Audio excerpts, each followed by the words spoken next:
Evo ovdje sada se polako skupljaju stolice. Evo Uča. Da, sve to mora On to mora bude sve pod kontrolom. Da se sredi, evo ovdje je tabla. Knez Sima Marković. Evo malo još da se... A ovdje je urađena nova stolarija. Ovdje je za sport. Evo ovdje je sala.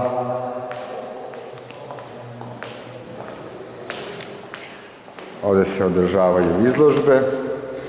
Evo trenutno je ova velika sala pod adaptacijom.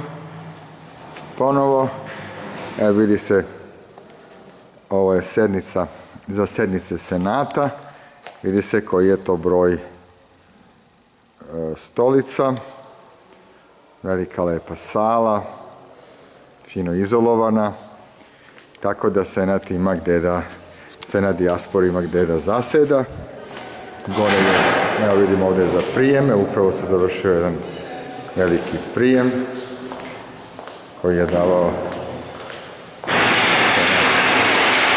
Senat dijaspore. Evo sad idemo gore, ovo su toaleti, učionice. Zatim se ide gore. Penjemo se na drugi sprat, ima puno prostorija.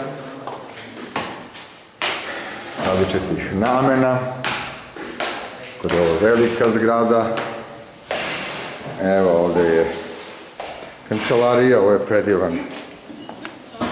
Ovdje imamo predivan balkon sa fantastičnim pogledom na Šumadiju.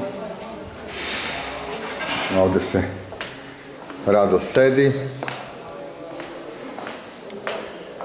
Ovdje upravo se postavlja nova izložba. Ovdje je sljedeća prostorija. Ovo je sala za sednice, predsjedništvo Senata, to su potpredsjednici, velika sala.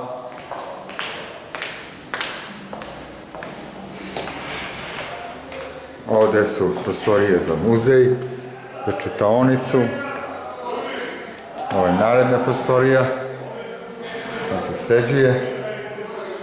Tako da je ovo značajan prostor istorijski, ponavljam, koji nije bio useljiv, sve dok Oljica Jovičić nije uložila novac, više desetina hiljada evra, kako bi se to obnovilo.